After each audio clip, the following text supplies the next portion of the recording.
하나님의 말씀은 에베소서 6장 1절에서 9절까지의 말씀입니다. 신약성경 317쪽 전후에 있습니다. 에베소서 6장 1절에서 9절까지의 말씀입니다. 말씀 찾으시는 가운데 광고 하나 드립니다.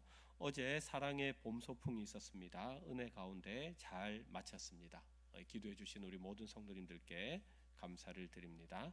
말씀 찾으신 줄 알고 에베소서 6장 1절에서 9절까지 말씀을 한 절씩 교독하겠습니다. 자녀들아, 주 안에서 너희 부모에게 순종하라. 이것이 옳으니라.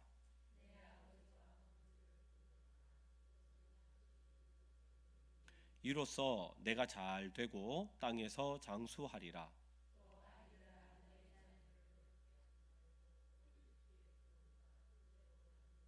종들아, 두려워하고 떨며 성실한 마음으로 육체의 상전에게 순종하기를 그리스도께 하듯 하라.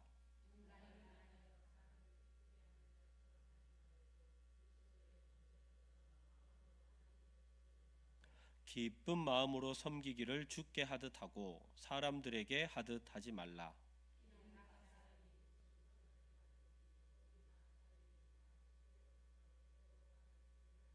함께 읽습니다. 상전들아, 너희도 그들에게 이와 같이 하고 위협을 그치라. 이는 그들과 너희의 상전이 하늘에 계시고 그에게는 사람을 외모로 취하는 일이 없는 줄 너희가 알미라. 아멘. 오늘 이 저녁 우리에게 주신 말씀을 가지고 서로를 세워주는 믿음의 자리라는 제목으로 함께 말씀의 은혜 나누도록 하겠습니다. 먼저 우리 한번 인사할까요? 좌우 앞뒤를 보면서 인사하겠습니다. 잘 오셨습니다. 은혜 받는 시간 됩시다. 우리가 계속해서 에베소서 말씀을 보고 있습니다. 에베소서 말씀을 통해서 우리는 옛 옷을 벗고 새 옷을 입었다. 하나님의 자녀가 되었다. 빛의 자녀가 되었다. 빛의 자녀는 어떻게 살아가야 하는가? 세상의 술이나 세상의 어떤 것의 지배를 받는 것이 아니라 성령의 지배를 받는 성령 충만의 삶을 살아야 한다라고 말씀을 나누었습니다. 그러면서 지난주에는요, 그러면 성령 충만한 사람이 되었다면 우리가 가장 가까이에 있는 누구와 좋은 관계를 가져야 되느냐? 부부 사이라고 말씀을 나누었습니다. 어떻게 해야 되느냐? 아내들아, 남편에게 복종하라 그랬어요. 그리고 남편들아, 아내를 사랑하라 그랬습니다. 주께서 교회를 사랑하셔서 자기의 몸을 죽기까지 십자가에서 내어놓도록 하셨던 것처럼 남편들아, 아내들에게 희생의 마음으로 사랑해야 된다라고 말씀을 지난주 나눴습니다. 그리고 오늘은요, 우리가 성령 충만한 자인데 빛의 자녀인데 이제는 조금 더 관계를 넓혀 가지고요, 부부 관계뿐만 아니라 부모와 자녀의 관계, 또한 나아가서 우리가 삶에서 시간을 보내는 일터의 자리가 있는데 직장 동료와의 관계에서도 우리가 빛의 자녀라면, 성령 충만한 자라면 어떤 자세로 어떤 마음으로 우리가 함께 관계를 해야 하는가에 대해서 성경은 우리에게 지침을 주고 있습니다.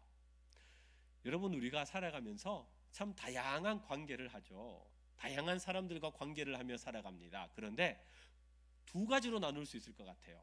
한 가지는요, 좀 쉬운 관계가 있고 또 한 가지는 어려운 관계가 있는 것 같아요. 쉬운 관계는 어떤 관계입니까? 말은 쉬운데 실은 먼 관계입니다. 별로 만날 일도 잘 없고 별로 대화할 일도 잘 없는 그런 사람입니다. 그런 관계는요, 그냥 설렁설렁 해도 됩니다. 예, 안녕하세요. 네, 잘 지내셨죠? 다음에 또 봅시다. 그러면요, 좋은 관계가 될 수 있어요. 그런데 어려운 관계는 뭔지 하면 정말 가까운 관계예요. 너무 가깝다 보니까 내 삶 모든 것을 다 아는 관계. 특별히 누구겠습니까? 가족이에요. 가족이 여러분 우리의 모습을 얼마나 잘 압니까? 우리의 삶 가운데 가장 가깝고 가장 쉽고 가장 편해서 어디든지 무장해제를 해버릴 수 있는 곳은 가정입니다. 아내, 남편, 그리고 자녀들이 있으면요, 가족이니까 편하니까 마음대로 하게 되죠. 그런데 실은 그것이 우리의 본래의 모습이요, 인격의 모습이요, 우리의 신앙의 성적표라는 것입니다. 여러분, 직장도 똑같습니다. 우리가 하루를 살아가는 가운데 직장에서 얼마나 많은 시간을 보냅니까? 10시간 아니면 12시간의 많은 직장 동료들과 함께 일을 하다 보면 우리의 모든 것들을 다 아는 거죠. 저 사람은 이런 사람이야, 저 사람은 이런 사람이야, 다 압니다. 그래서 그 관계가, 가까운 관계가 너무 조심스럽고 가까운 관계에 우리의 모습이 어떠한가를 볼 수 있어야 된다는 겁니다. 어떤 사람은요, 밖에서는 천사예요. 너무너무 좋은 사람입니다. 그런데 집에만 들어가면요, 폭군이 되는 사람이 있습니다. 어떤 분은요, 직장에서 능력자입니다. 실력이 너무 좋아요. 너무너무 뛰어나요. 한번 일을 딱 맡으면요, 어떻게든지 끝까지 일을 해냅니다. 그런데요, 집에 가면 손끝 하나 하지 않는 분도 있습니다. 자녀를 돌아보지 않고요, 무관심한 부모도 있습니다. 여러분, 우리의 모습 가운데 있는 우리의 현실, 연약한 현실 아니겠습니까? 그래서 오늘 본문은 우리에게 아주 중요한 영적 지침, 영적 원리에 대해서 말씀을 합니다. 우리가 주일날 자리에 앉아서 하나님 앞에 거룩하게 예배드리고 수요일 날에도 우리가 거룩하게 예배드린다고 해서 하나님은 그래, 나는 이제 너희가 예배드릴 때만 보겠다 하고 이렇게 보는 것이 아니라, 실은 우리의 가정의 모습, 실은 우리의 일터의 모습, 정말 가깝게 대하는 그 사람들과의 관계를 통하여서 정말 하나님께서 우리의 모습을 다시 돌아볼 수 있도록 신앙의 성적표로 우리를 보겠다라고 주님께서 말씀한다는 것이죠. 사랑하는 성도 여러분, 오늘 이 시간 말씀을 통하여서 우리의 모습을 돌아볼 수 있었으면 좋겠습니다. 하나님 앞에서 그냥 먼 사람이기 때문에 우리가 쉽게 가까이 하는 것이 아니라, 오히려 내가 너무 가깝기 때문에, 너무나 잘 알기 때문에 오히려 내 모습이 너무 쉽게 대하고 너무 비인격적으로 대하는 것은 아닌가? 나의 직장의 모습도 그렇지 않은가? 우리가 하나님의 백성으로서 우리가 어떤 마음가짐을 가져야 하는지 주께서 주시는 관계의 그 지혜를 함께 배우기를 소망합니다. 첫 번째는요, 자녀와 부모와의 관계입니다. 이것은 성경에서도 말씀하기를 약속 있는 첫 계명이라고 했어요. 자, 바울이 오늘 말씀을 시작하면서 부모와 자녀와의 관계에 있어서 자녀에게 먼저 권면을 합니다. 오늘 말씀 1절을 함께 읽어볼게요. 시작. 자녀들아. 아멘이십니까? 네, 아멘이시죠? 여기서 보면 옳으니라 그랬어요. 성경은요, 부모에게 순종하는 것이 옳은 것이다 그랬어요. 여기서 말씀하는 옳다라고 하는 것은 도덕적으로, 윤리적으로 부모가 너를 낳아주셨으니까 물론 이런 것도 좋은 것이지만, 성경이 말씀하는 옳으니라라고 하는 것은 이 정도의 뜻이 아닙니다. 그것보다 여러분, 이 세상 만물을 누가 만드셨어요? 하나님이 만드셨습니다. 여러분, 가정도 누가 만드셨어요? 하나님이 만드셨어요. 하나님이 이 온 땅 가운데 여러분, 하나님께서 질서를 만들지 않았습니까? 봄이 지나면 여름이 오고, 여름 지나면 가을이 오고, 가을 지나면 어떻게 그렇게 잘하십니까? 매년마다 일어나는 일이니까요. 하나님이 만드신 질서니까요. 하나님이 가정 가운데도 질서를 만드셨습니다. 옳다고 하는 것은 하나님이 만드신 질서다. 그것은 뭐냐? 자녀는 부모를 공경해야 된다. 그것이 우리를 만드신, 가정을 만드신 하나님의 법칙이다라고 말씀합니다. 그래서 이렇게 자녀가 부모에게 공경을 하면, 순종을 하면 어떤 복을 주시나? 말씀 가운데 2절과 3절을 보면 이렇게 말씀했어요. 함께 읽어볼게요. 시작. 내 아버지와 어머니를 공경하라. 이것은 약속이 있는 첫 계명이니 이로써 내가 잘 되고 땅에서 장수하리라. 아멘. 여러분, 성경을 잘 읽어야 됩니다. 잘못 읽으면요, 실수하게 됩니다. 보면은 내 아버지와 어머니를 공경하라 그랬어요. 잘못 읽으면 공격하라 됩니다. 그죠? 여러분, 공경하라 그랬어요. 그러면 이 땅에서 자녀들이 장수하리라 그랬어요. 여러분, 오늘날 이 시대는 장수하는 시대 아닙니까? 그렇죠? 그런데 의료 기술도 그렇고 여러 가지를 통해서 장수하지만, 성경이 말씀하는 이 장수하리라는 것은 그냥 단순히 우리가 오랫동안 살게 된다 정도를 이야기하는 게 아니에요. 여러분, 이왕 살더라도 어떻게 사느냐가 중요하지 않겠습니까? 하나님께서 우리의 삶의 질을 높여주신다라는 거예요. 이왕 장수하는데 그냥 장수한다, 오래만 산다라는 것이 아니라 삶 가운데 하나님이 평안을 주시고 번성을 주시고 하나님께서 잘 되게 하는 은혜와 함께 장수하리라 라는 말의 이 단어의 뜻이 그런 의미라는 것입니다. 여러분, 그런데 하나님께서 하나님의 자녀도 잘 해야 되지만, 부모에게 공경하고 순종해야 되지만, 또 하나님께서 엄중하게 말씀하신 것이 있어요. 그것은 무엇인지 하면 부모로서도 해야 할 일이 있다라는 거예요. 어떤 말씀이냐? 4절 말씀을 함께 읽어볼게요. 시작. 또 아비들아, 너희 자녀를 노엽게 하지 말고 오직 주의 교훈과 훈계로 양육하라. 아멘. 뒤에 말씀은 좋습니다. 주의 교훈과 훈계로 양육하라. 그렇게 해야죠. 그런데 노엽게 하지 마라라는 말은 무슨 말일까요? 노엽게 하지 마라라는 것은 자녀를 내 소유로 생각하는 것을 이야기하는 겁니다. 여러분, 자녀는 내 소유가 아닙니다. 하나님께서 나에게 잠시 맡겨주신 우리가 청지기 일을 하는 거예요. 어떤 부모님들은 보면 부모님들이 젊었을 때 내가 이루지 못했던 꿈, 내가 이루지 못한 소망과 비전을 자녀들에게 투여하는 분들이 있습니다. 이렇게 해야지, 이렇게 해야지, 나는 못했지만 너는 해야지, 그러면서 그렇게 투영을 하시는 분이 있어요. 여러분, 이게 노엽게 할 수 있는 방편이라고 합니다. 또 어떤 분들은 이미 말씀드린 대로 자녀를 내 소유라고 생각하다 보니까 내가 가지고 있는 감정의 화풀이로 사용하는 분이 있습니다. 폭언을 한다든지 폭력을 행한다든지, 여러분, 그것이 자녀를 노엽게 하는 것이죠.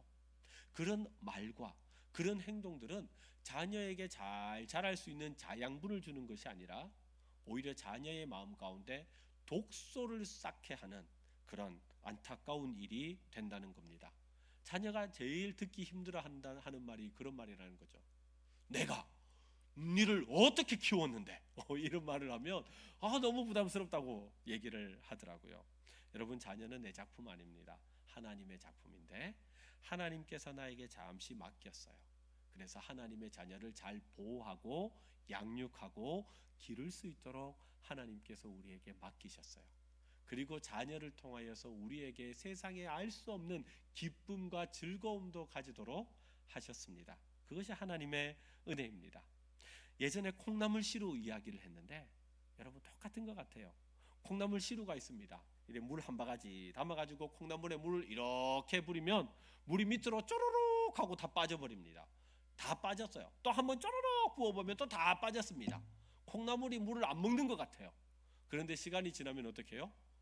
자라요. 언제 그렇게 물을 이렇게 빨아들였는지 자라고 계속해서 자라고 있습니다.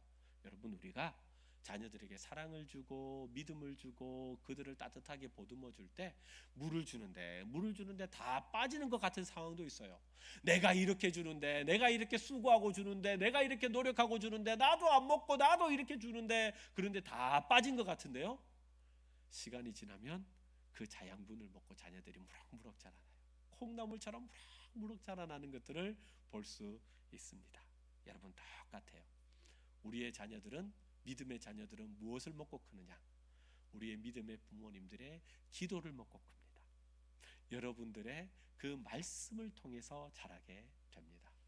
하나님, 우리 자녀들을 위해서 오늘도 말씀 한 구절도 보내고 오늘도 자녀들을 위해서 기도하겠습니다.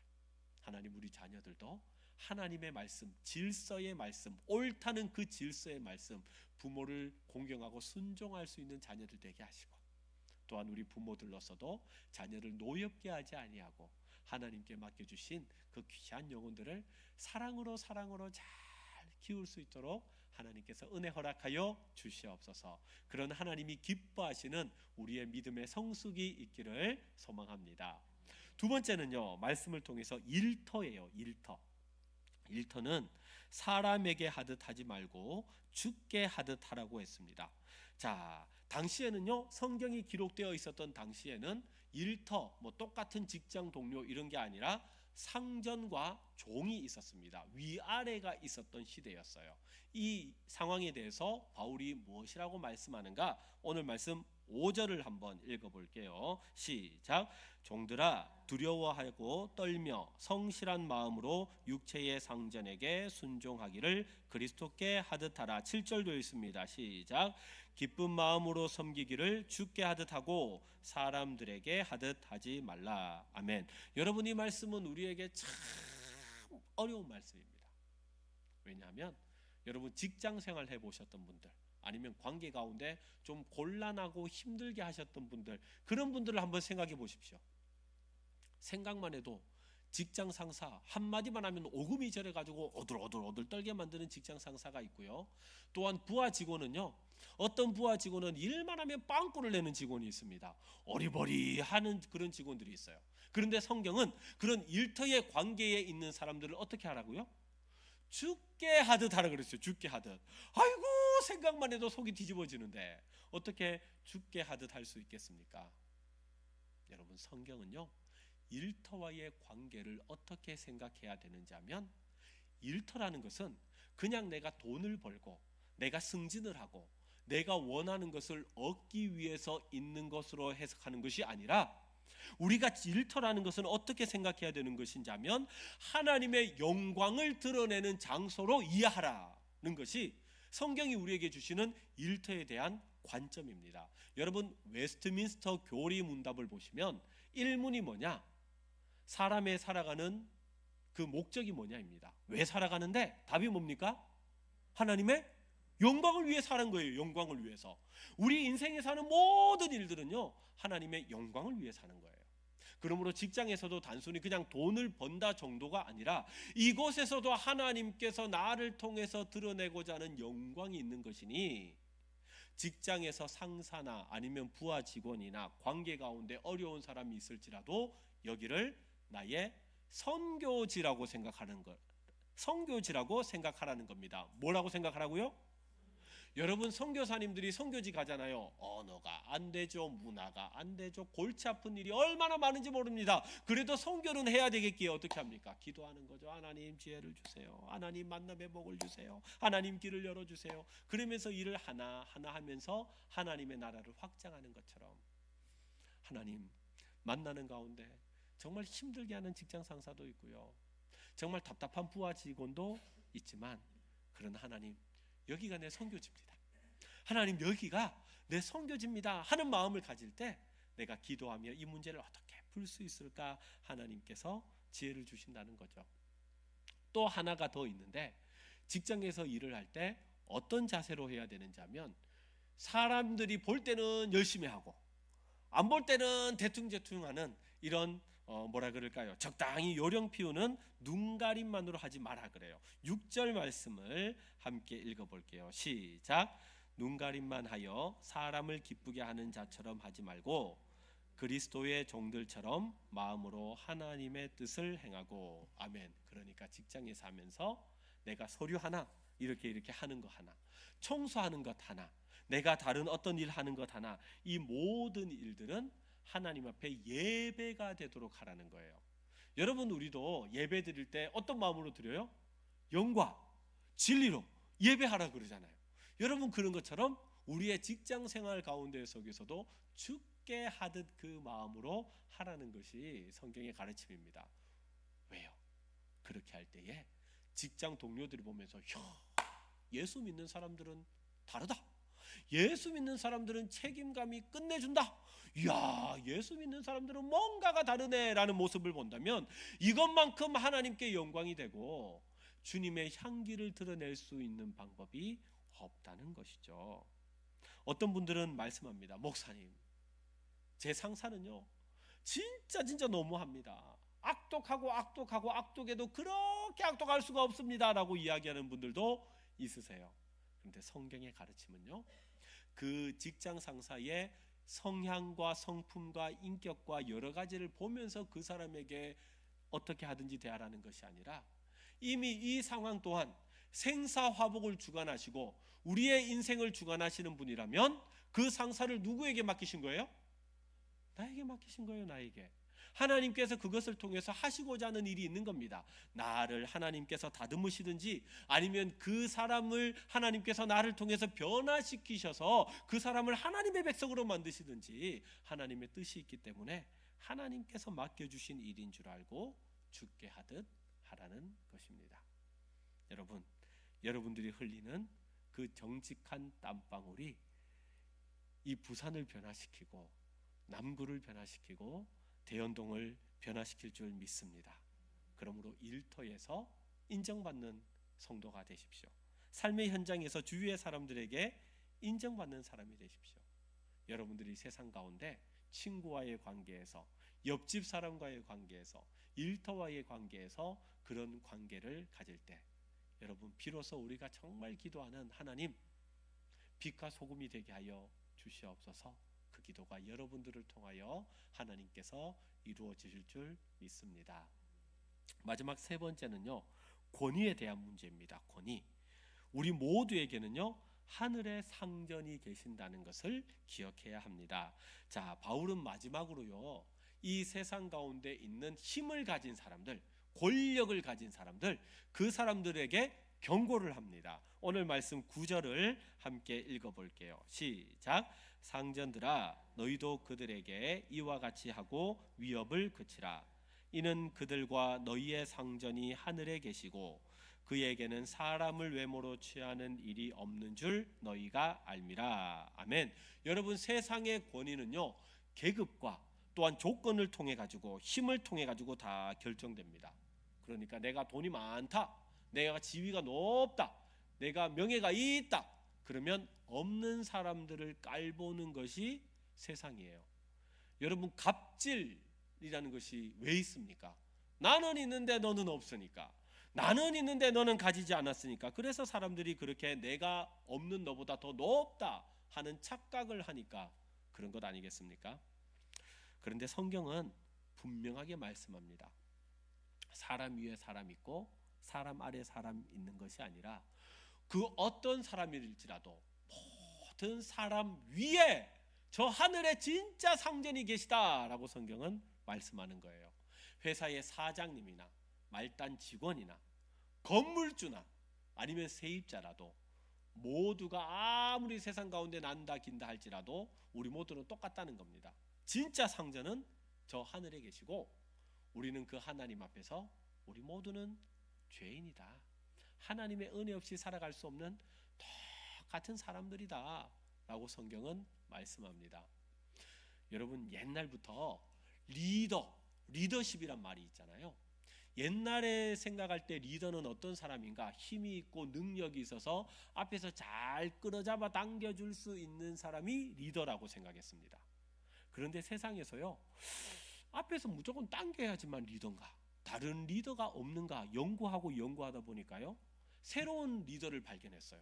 섬김의 리더라는 것을 발견했어요. 서번트 리더십이라는 것을 발견했어요. 앞에서만 잡아 끈다고 해서 리더가 아니라 뒤에서 연약한 자, 부족한 자를 함께 세워주고 함께 위로해주고 함께 격려하면서 가는 사람이 진짜 리더구나. 이 시대 가운데는 실력 있고 능력 있는 사람도 좋지만 그 사람들, 연약한 자들의 마음을 알아주고 이해해주고 그들과 함께 가는 그 리더가 진짜 리더구나, 사람들이 존경할 수 있는 리더구나 라고 사람들이 서번트 리더십을 새로 보더라는 겁니다. 세상도 섬김에 대한 리더십에 대해서 눈을 뜨고 이제는 이렇게 바라보고 있는데, 이미 지금부터 약 2000여 년 전에 우리 예수님께서는 이미 그 섬김의 리더십을 몸소 보여주셨어요. 우리는 그것을 십자가 리더십이라 그럽니다. 모두가 죽어야 되는데 주님은 우리를 살리시기 위해서 십자가에서 보혈의 피를 흘리셨어요.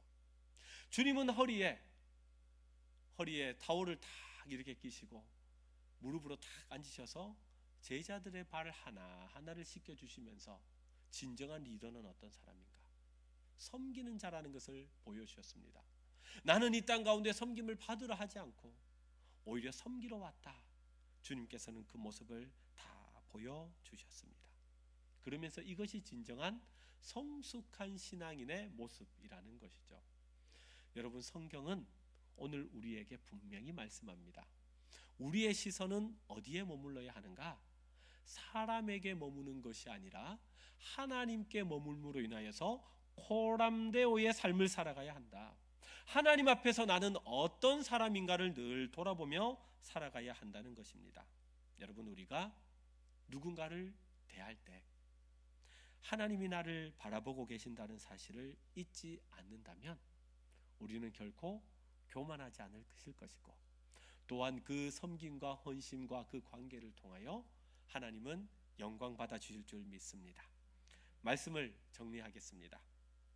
에베소서는요, 우리에게 하늘의 신령한 복을 받은 자답게 땅의 삶 가운데도 아름답게 살아가야 한다라는 것을 우리에게 알려줍니다. 오늘 말씀을 통해서는 관계에 대한 것을 보았습니다. 가장 가까운 관계, 부모와 자녀와의 관계, 그리고 일터와의 관계, 말씀을 통해서 세 가지를 살펴보았죠. 첫 번째는요, 부모는 자녀를 주의 사랑으로 길러야 하고 자녀는 부모를 주 안에서 공경하라 그랬습니다. 두 번째는요, 내게 맡겨주신 일터의 현장이 있습니다. 그 일터의 현장을 주님을 섬기는 예배의 처소로 바꾸라 그랬습니다. 마지막 세 번째는요, 우리 모두가 하나님의 동일한 백성이다. 진정한 권세자는 하늘의 상전이 계시므로 서로를 귀하게 여기는 섬김의 관계를 가져야 한다라는 말씀을 나누었습니다. 여러분들의 가정과 일터와 무엇보다 우리 교회를 통하여서 말씀, 이 에베소서 6장의 말씀이 회복되어 어두운 시대 가운데 주님의 빛을 온전히 밝히는 복된 우리 모든 성도님들의 삶과 우리 대동교회가 되시기를 주의 이름으로 축원합니다.